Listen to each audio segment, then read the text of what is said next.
पण असाच पाऊस आपल्याला काल शिराळपाळ तालुक्यामध्ये, देवणी तालुक्यामध्ये आपल्याला पाहायला मिळाला. निटूरच्या काही भागांमध्ये आपल्याला असाच पाऊस पाहायला मिळाला. आणि आपल्याला शासनाच्या वतीने देखील आपल्याला सांगण्यात आलेले की आपल्याला पुढचे 4 दिवस म्हणजे किमान एक 18-19 तारखेपर्यंत अलर्ट आपल्याला त्या ठिकाणी देण्यात आलेला आहे. मोठ्या प्रमाणामध्ये नदीच्या बाजूचे, ओढ्याच्या बाजूचे जमिनी खरडून गेलेले आहेत आणि शेतकऱ्यांमध्ये कुठंतरी निराशाचं एक वातावरण निर्माण झालेलं आहे की आलेलं पीक ज्यावेळेस हातातून निघून जात आहे.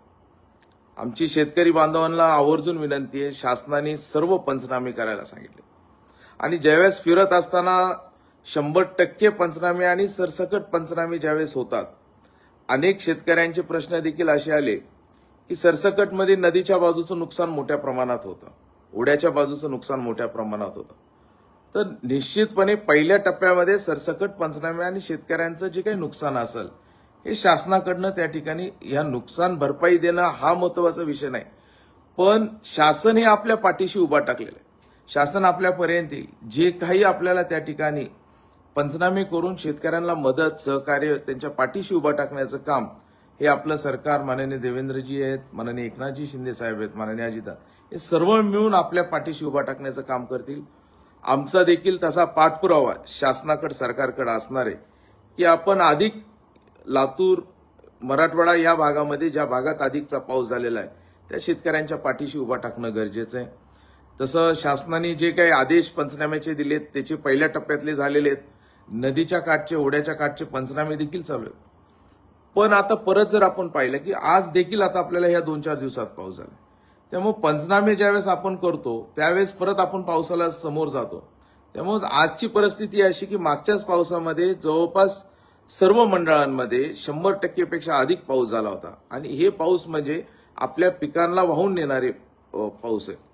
आणि त्याचसोबत आपल्याला एक अडचणीत आणणारे म्हणजे ज्यावेळेस ओढे, नाले ज्यावेळेस तुडुंब वाहतात त्यावेळेस त्या ठिकाणी आजूबाजूला असलेल्या परिसरामध्ये असणाऱ्या शेतकऱ्यांना म्हणजे आवर्जून मला आपल्याला नदीच्या बाजूचे असतील, ओढ्याच्या बाजूचे असतील, या सर्व शेतकऱ्यांना विनंती की आपण जरा सुरक्षित ठिकाणी राहणं गरजेचं आहे. आपल्या पशुधनांना देखील सुरक्षित ठिकाणी ठेवणं गरजेचं आहे. शासन, प्रशासन हे निश्चितपणे राहील. 18 तारखेपर्यंत आम्ही आता ज्यावेळेस जिल्हाधिकारी महोदयांसोबत बोललो त्यांनी सांगितलं की 18 तारखेपर्यंत आपल्याला हाय अलर्ट आपल्या भागामध्ये देण्यात आलेला आहे. त्यामुळं आपण सर्वांनी काळजीपूर्वक राहणं गरजेचं आहे. परत एकदा आता मला ज्यांचे फोन आलेत या सर्वांना आवर्जून सांगणं आहे की बाबा काळजी करू नका, आम्ही आपल्या सर्वांच्या सोबत आहेत, प्रशासन देखील सोबत आहेत आणि जे पदाधिकारी आता जोडले गेलेत तुमच्याकडे जबाबदारी, आपण आपल्या गावामध्ये आपल्या आजूबाजूच्या लोकांना सुरक्षितपणे कसं राहता येईल, आपल्या माध्यमातून आपल्या गावामध्ये संदेश कसा देता येईल, शेतकरी सतर्क राहतीलच. महेश पाटील आपण देखील जोडले गेलात. महेश, आपण औसा तालुक्यातील लांबदाणा या भागामध्ये आपण सांगत आहेत की उजनी परिसरामध्ये देखील पावसाचं खूप मोठ्या प्रमाणात नुकसान झालेलं आहे. महेशजी, तशा सूचना आपण देऊ, पण आपला शब्द एक मोठ्या प्रमाणात त्या ठिकाणी असतो.